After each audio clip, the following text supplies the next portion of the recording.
নাড়া পোড়ানো থেকে নাড়াকে ব্যবহার করে সঞ্চয় করে উন্নত প্রযুক্তির মাধ্যমে আর্থিক আয়ের উপায়ে নতুন দিশা সেটা করে দেখালো হুগলির গোঘাট ২ নম্বর পঞ্চায়েত সমিতির কৃষি কর্মাধ্যক্ষ শিবশঙ্কর পালুই।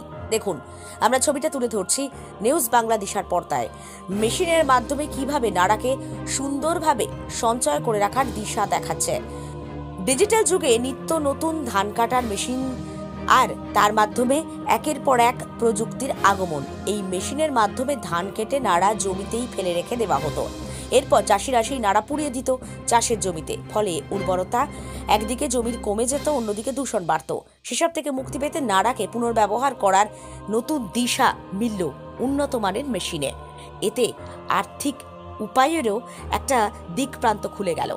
রাজ্য সরকারের সহযোগিতায় তাকে বাস্তবায়িত করতে গোঘাট ২ নম্বর ব্লকের কৃষি কর্মাধ্যক্ষ শিবশঙ্কর পালুই এক মেশিন নিয়ে চাষের জমিতে চাষিকে দেখিয়ে দিল নাড়াকে না পুড়িয়ে তাকে সঞ্চয় করে পরবর্তীতে সেখান থেকে আর্থিক উপায়ের রাস্তা খুঁজে নিতে। এই বিষয়ে আর কি জানা যাচ্ছে বিস্তারিত তুলে ধরলাম আমরা। দেখতে থাকুন নিউজ বাংলা দিশা।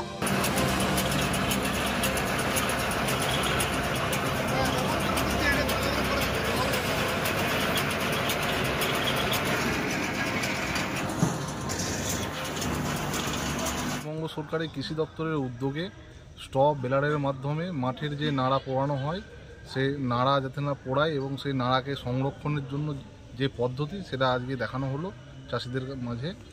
আর এই নাড়া পোড়ানোর ফলে যে চাষের যে ক্ষতি হতো, জমির উর্বরতা নষ্ট হতো এবং আপনার তাপ বাড়তো এবং আপনার বিভিন্ন গ্যাস বেরোতো, যেই ক্ষতিকারক জায়গা থেকে আমরা অনেকটা চাষিদিকে সচেতন করতাম, প্রচার করতাম। এবং এবারের প্রচারটা অন্য ধরনের রইল, না পোড়ালে সেই নাড়াটাকে কীভাবে ব্যবহার করবে।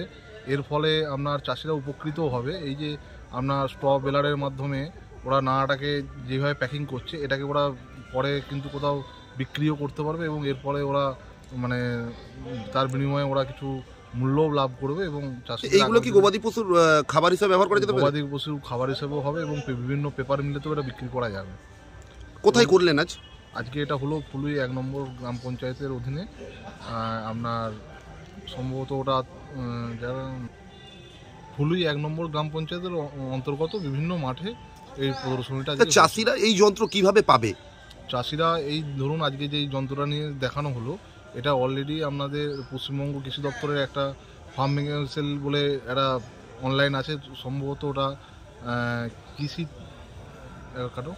পশ্চিমবঙ্গ সরকারের উদ্যোগে, কৃষি দপ্তরের উদ্যোগে একটা মাটির কথা বলে পোর্টাল আছে। সেখানে অনলাইনের মাধ্যমে আপনার যন্ত্রপাতি সাবসিডির মাধ্যমে দিয়ে থাকে। যেমন এই যন্ত্রটার দাম আপনার টোটাল হয়তো পড়বে ৪ লাখ টাকার মতন। ৩,২০,০০০ টাকার মতন রাজ্য সরকার সাবসিডি দিয়েছে, চাষিকে ৮০,০০০ টাকার মতন বেয়ার করতে হয়েছে। এবং আরও যন্ত্রপাতি আছে, শুধু যে এই যন্ত্রপাতি নয়, আপনার স্প্রে মেশিন থেকে শুরু করে ধান কাটা মেশিন, ট্রাক্টর, চাষের যাবতীয় যন্ত্রপাতি আপনি এই মাটির কথা পোর্টালের মাধ্যমে পশ্চিমবঙ্গ রাজ্য সরকারের সাহায্যে এই চাষিরা এই সুযোগ সুবিধাটা পাবে। আপনার নাম দাদা?